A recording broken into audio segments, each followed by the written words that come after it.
Good morning, students. In last class, we had discussed about variation of g, variation of gravitational acceleration with height. Earth surface से जैसे जैसे हम height में ऊपर की तरफ चलेंगे उसके अकॉर्डिंग क्या वेरिएशन हो रहा था ग्रेविटेशनल एक्सेलरेशन g की वैल्यू में, वो हमने डिस्कस किया था लास्ट लेक्चर में। आज के लेक्चर में हम डिस्कस करने वाले हैं variation of g, variation in gravitational acceleration with respect to depth. हम अर्थ सरफेस से जैसे जैसे अर्थ सरफेस से नीचे की तरफ जाएंगे, नीचे की तरफ मूव करेंगे, उसके अकॉर्डिंग क्या वेरिएशन होगा वो भी हम यहाँ पर डिस्कस करने वाले हैं आज की लेक्चर में। ओके, ऊपर जाने पर अर्थ सरफेस से ऊपर की तरफ जब मूव कर रहे थे, हाइट पर जब जा रहे थे, तो जो वेरिएशन था वो क्या हो रहा था, डिक्रीज हो रहा था। डिक्रीज क्या हो रहा था, आपके पास जो ग्रेविटेशनल एक्सेलरेशन उसकी वैल्यू। यहाँ पर क्या होने वाला है वो देखिए आप। यहाँ पर देखो variation of g with respect to depth. तो आपके पास सबसे पहले एक ये अर्थ कंसीडर करनी है। ओके, ये आपके पास अर्थ है। ओके, और अर्थ की रेडियस कितनी है, यहां से इस सेंटर से अर्थ की जो रेडियस है वो क्या होती है, R e, capital R e. Okay, where R e is capital R e and its radius of earth, its value is 6.4 into 10 to the power -6। अब हम बात कर लेते हैं कि यहां पर कोई एक पॉइंट है, इसके अंदर जो d डेप्थ पर, डेप्थ कितनी है इसकी, d। ओके, इसकी जो डेप्थ है आपके पास ये कितनी आ गई, d डेप्थ आ गई। Okay, yes, d। अब इस d डेप्थ पर आपके पास एक पॉइंट है p, इस पॉइंट पर g ग्रेविटेशनल एक्सेलरेशन की वैल्यू कैलकुलेट करनी है। और ये कैसे करेंगे ये हम इस लेक्चर में देखेंगे कि इसकी वैल्यू कितनी ज्यादा वेरी करेगी या किस के अकॉर्डिंग ये वेरी करेगी वेरिएशन। ओके, तो इस वेरिएशन में देखें आप, यहां पर हम क्या कर रहे हैं, जब इस पॉइंट पर अगर कोई आप एक दूसरा मास रखोगे तो उस मास के ऊपर फोर्स किसके कारण लगेगा कि इसके अंदर एक आप और स्फीयर कंसीडर करो। इस स्फीयर की जो रेडियस है वो कितनी होगी, ये देखिए। यहां पर अगर कोई ऑब्जेक्ट रखा होगा, इस ऑब्जेक्ट पर लगने वाला फोर्स केवल और केवल इसके अंदर ही जो मास अवेलेबल है ना, इस मास के कारण फोर्स एक्सर्ट होगा। तो कहने का मतलब है यहां पर आपके पास इस मास को फाइंड आउट करना है, और इस मास को फाइंड आउट कर लिया आपने तो आपको पता चलेगा कि टोटल ग्रेविटेशनल एक्सेलरेशन यहां पर कितना होगा। ठीक है, ग्रेविटेशनल एक्सेलरेशन की जो वैल्यू हमने बताई थी आपको at surface, at surface g is equals to capital G capital M upon r e square. Okay, equation number 1, इसको आप फर्स्ट इक्वेशन कंसीडर कर सकते हो। ठीक है, लेकिन जब हम इसके आगे की बात करें, यहां पर बात करें, हम इसके यहां की बात करें तो क्या होगा, तो देखो आपके पास ये जो इस पॉइंट की अगर हम बात करें 3 पॉइंट पर, तो यहां पर तो इसकी रेडियस कितनी है, ये रेडियस है यहां पर केवल रिमेनिंग रेडियस, और ये होगी आर ई माइनस डी। और इसके अंदर का ये जो पूरा जो मास है अर्थ का वो तो कितना, कैपिटल M है, लेकिन इसके अंदर ये जो स्फेरिकल पार्ट है इसका मास कितना होगा, इसका मास आपके सामने m डैश होगा। और इस यहां पर जो भी पार्टिकल रखा जाएगा, इस पार्टिकल के ऊपर लगने वाला फोर्स केवल और केवल इस m डैश मास के कारण लगेगा। और इस m डैश मास के कारण लगने वाले फोर्स को हम फाइंड आउट करने की कोशिश करेंगे। तो इसके लिए देखो कितना आएगा g की वैल्यू। तो हम बात कर रहे हैं at point P which is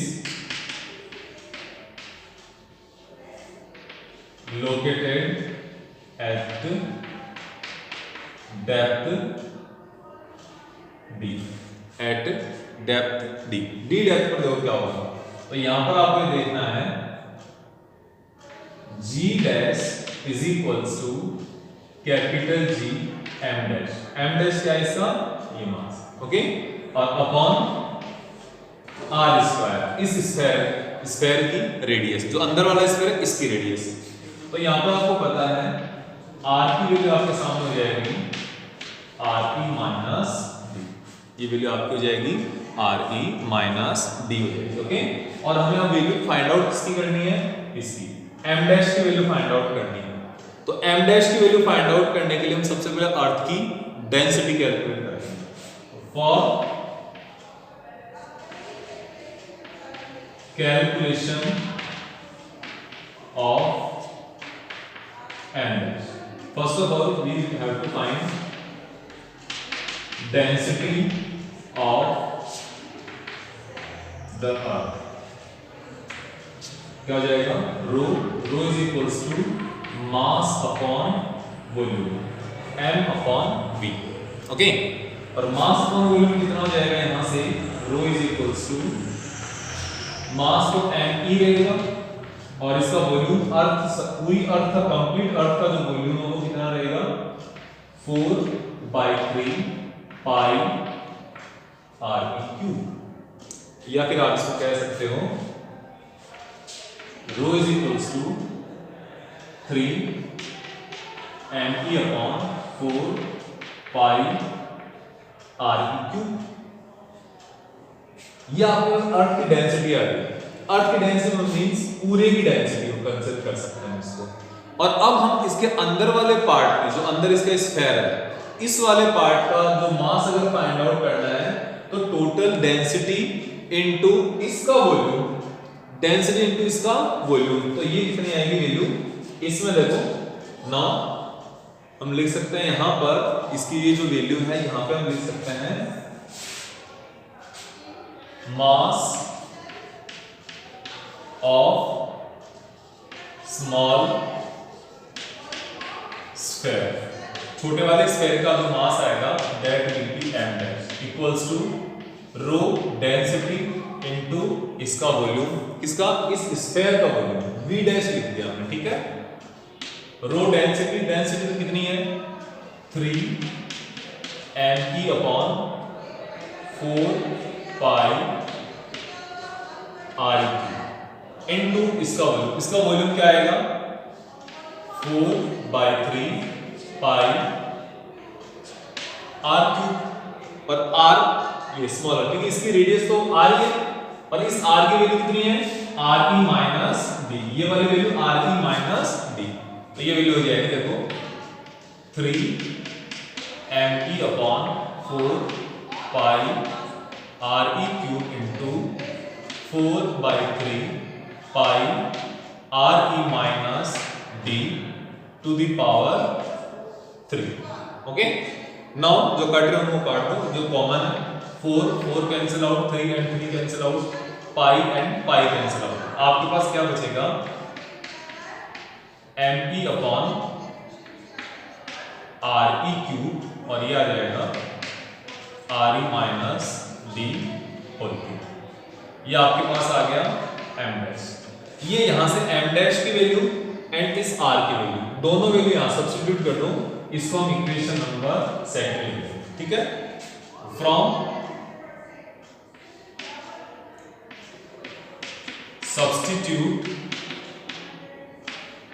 values of m dash and r, तो आपके पास आ जाएगा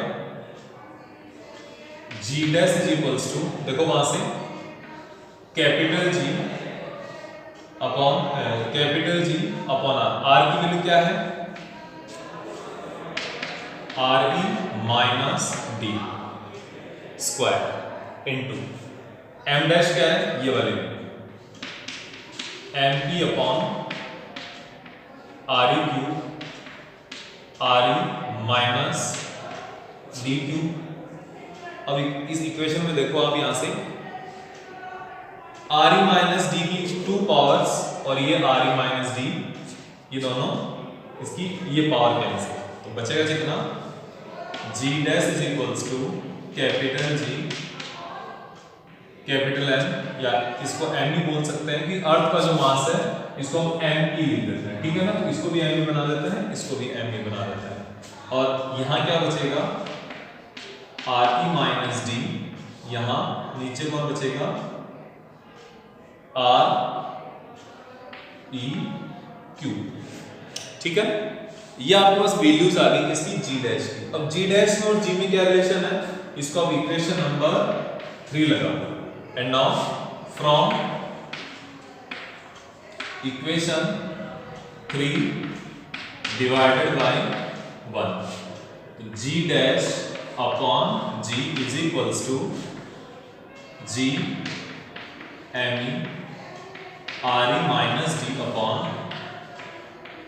आर ई क्यू इनटू, इसको रेसिप्रोकल करके मल्टीप्लाई कर देंगे, G M E R E Q, sorry ये आर ई यहाँ पे स्क्वायर है, तो आर ई स्क्वायर से ये power cancel, G M e से जी एम ई कैंसिल, और यहाँ पे क्या बचेगा आपके सामने, G dash upon G is equals to R E minus D upon R. अब आपको पता है यहां से क्या बचेगा, तो इस जी डैश की वैल्यू चाहिए हमें, तो जी डैश में से जी तो इधर चला गया जो डिनोमिनेटर में, इसको सोल्व करके लिखेंगे तो 1 माइनस डी अपॉन आर। तो this is our complete value of G dash at point P. तो यहां पर देखकर आप बता सकते हो कि जो जी की वैल्यू है, जी डैश की वैल्यू है, वो यहां पर एक से ये 1 माइनस समथिंग, इसमें 1 से 1 से कुछ सब्ट्रैक्ट हो रहा है, तो आप कह सकते हो G dash is nearly equals to what, is nearly less than G. जैसे हम अर्थ में डेप्थ पर जाएंगे यहाँ पे, तो आपको पता है कि अर्थ के ग्रेविटेशनल एक्सीलरेशन की वैल्यू क्या होती जाएगी, यहाँ पर डिक्रीज होती जाएगी लगातार। जैसे हम नीचे जाएंगे उसके साथ साथ अर्थ का एक्सीलरेशन है वो लगातार क्या होता जाएगा, डिक्रीज होती जाएगा, कम होती जाएगा। ठीक है, अब अगर हम सेंटर की बात करें, अर्थ के सेंटर की, तो यहां पे देखो एट सेंटर की अगर मैं बात करूं तो आप यहां पर देख सकते हो at the centre of earth, at the centre of the earth, centre of the अर्थ, तो वहां पर देखो डी कितना हो जाएगा, डी की वैल्यू आर ई की इक्वल हो जाएगी, क्योंकि जब हम सेंटर की बात करते हैं डेप्थ कितनी आर ई की इक्वल हो जाएगी। तो यहां पर देखो सेंटर पे G dash is equals to G 1 minus R E upon R E, तो ये दोनों कैंसिल आउट हो गए, यहाँ पे 1 बचेगा, तो that will be G 1 minus 1 equals to 0। तो सेंटर ऑफ अर्थ के लिए ग्रेविटेशनल एक्सीलरेशन कितना हो जाएगा, 0, क्योंकि वहां पर जितना भी जो पार्टिकल है उसके ऊपर कोई भी फोर्स नहीं लगेगा। जब फोर्स नहीं लगेगा तो वहां पर एक्सीलरेशन नहीं होगा। तो अब आप एक चीज का और कंक्लूजन निकाल सकते हो वहां पे, कि जैसे हम हमारे यहाँ से अर्थ की तरफ नीचे की तरफ जाएंगे, यहाँ से आपके पास क्या है, ये अर्थ है, ऊपर से जैसे जैसे आप नीचे की तरफ जाओगे तो अर्थ का जो ग्रेविटेशनल एक्सीलरेशन है वो कम होते जाएगा, लेकिन उस पार्टिकल में फोर्स तो लगता ही रहेगा, फोर्स तो हमेशा लगेगा ही। ठीक है, तो लगातार जो स्पीड है वो तो इंक्रीज होती जाएगी। कहां से, यहां से लेकर सेंटर तक जाओगे तो स्पीड तो कंटिन्यू इंक्रीज होगी, लेकिन जब इसके और ज्यादा नीचे आप जाने की कोशिश करोगे अर्थ सरफेस से, तो आपको यहां पर क्या मिलेगा, इस सरफेस से और ज्यादा अगर नीचे जाने की कोशिश करोगे तो आपको यहां पर मिलेगा एक सेंटर पे टोटल फोर्स 0। अब इसकी स्पीड तो लेकिन नीचे की तरफ ही है, तो ऑब्जेक्ट और नीचे जाते जाएगा, और नीचे जाते जाएगा, और नीचे जाते जाएगा, और यहां पर आते आते अब इस डायरेक्शन में आते एक्सीलरेशन डायरेक्शन अपवर्ड हो जाएगी। तो अब क्या इसका फोर्स ऊपर की तरफ लगने के कारण एक्सीलरेशन ऑपोजिट लगेगा, स्पीड गए तो स्पीड धीरे धीरे कम होते होते होते होते यहां पर फिर से 0 हो जाएगी। फिर इसके बाद आप जब जो मोशन होगी यहां तक आ रहे तो मोशन 0, लेकिन अब फिर से इसकी डायरेक्शन इतनी इधर ही है ना, तो फिर से लगातार एक ऑसिलेट करता रहेगा ऑब्जेक्ट। जब हम यहाँ पर ये कंसीडर कर लें कि यहाँ पर एक होलो पाइप घुसा दो, अब यहाँ से अर्थ के इस एंड से लेकर इस एंड तक एक होल बना करके आप उसके अंदर कूदने की कोशिश करो, डायरेक्ट नीचे वाले ऑपोजिट सरफेस पर जाने की कोशिश करो, तो ये पॉसिबल नहीं है, क्योंकि आप इस अर्थ के अंदर ही लगातार कंटिन्यूअसली इसी के अंदर ऑसिलेट करते करते रह जाओगे। यहाँ पर आपको लगातार ऑसिलेशन करना पड़ेगा, या आप हो या फिर कोई ऑब्जेक्ट, अगर आप कोई ऑब्जेक्ट ड्रॉप करोगे तो ये एक पार्टिकल ऐसा पॉसिबल होगा। ठीक है, तो this is how we can represent its motion. Okay, अब हम बात करते हैं इसके बाद आगे हम देखें तो एक छोटा सा क्वेश्चन कर लेते हैं हम जो हमारे सामने है। इसके अलावा आप इसको नोट करना, ठीक है ना।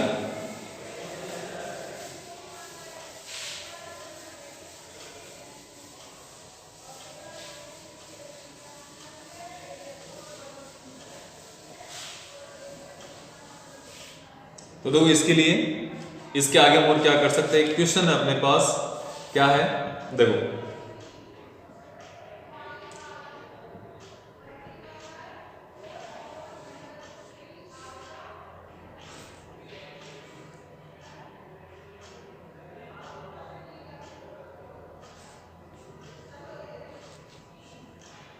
एक क्वेश्चन है, at how much below the surface of the earth does the acceleration due to gravity becomes 1% of its value at the surface of the earth. ये कह रहा है ऐसा कौन सा पॉइंट होगा अर्थ सरफेस से अंदर, अर्थ सरफेस में, जहां पर लगने वाला नेट ग्रेविटेशनल एक्सेलरेशन सरफेस के कंपैरिजन में ओनली 1% रहेगा। उस जगह को फाइंड आउट करो। ओके, तो आपके पास ये देखना है G dash is equals to 1% of G। 1% of G, 1% of G कितना होगा? 1 into G डिवाइडेड बाय 100, ये हो जाएगा। तो आपके सामने हो जाएगा G dash is equals to G upon 100। Okay, ये आपके क्वेश्चन का सॉल्यूशन होगा। तो देखो G dash is equals to क्या होता है आपके सामने? G into 1 minus D upon R। तो ये वैल्यू क्या आ जाएगी आपके साथ यहाँ पे? G डैश की वैल्यू G अपॉन 100, इधर भी G, 1 minus D, ये D फाइंड आउट करना है, और R की वैल्यू 6400 किलोमीटर। ओके, किलोमीटर तो किलोमीटर में आ जाएगी, ठीक है, इसमें ज्यादा हमें टेंशन नहीं लेनी है। तो फिर ये कैसे आएगा? देखो G से G कैंसिल आउट, तो D अपॉन 6400 इक्वल्स टू, इसको इधर ले आए, 1 minus 1 अपॉन 100। तो ये वैल्यू कितनी आ जाएगी? D is equals to 6400 into 100 into 99। अब यहां से आप इन दोनों को मल्टीप्लाई कर दोगे और मल्टीप्लिकेशन का जो आंसर आएगा आपका वो होगा 6336। 6336 kilometre will be the answer of this question. कितनी? 6300 किलोमीटर, 6336 किलोमीटर नीचे जाने के बाद आपको पता चलेगा कि अर्थ का जो ग्रेविटेशनल एक्सेलरेशन वहां पर कितना है, सरफेस के कंपैरिजन में ओनली 1% एग्जिस्ट कर रहा है। ओके, तो this how we will solve our question. तो ये इस तरीके से हम इसको कंप्लीट कर सकते हैं। और कल हम आपको नेक्स्ट क्लास में हम आपको 2 और वेरिएशन बताएंगे, and that 2 variations will be variation with the shape of earth and variation of G due to shape of earth, and second will be variation of earth due to its rotational motion। rotational motion और अर्थ के shape के कारण जो changes हैं वो हम next lecture में decide करेंगे, नेक्स्ट लेक्चर में डिस्कस करेंगे। आज के लिए आप ये देखो, इसके ऊपर आप कम से कम भी 2 से 3 क्वेश्चन सॉल्व करोगे तो ये और भी ज्यादा क्लियर होगा। Okay, thank you.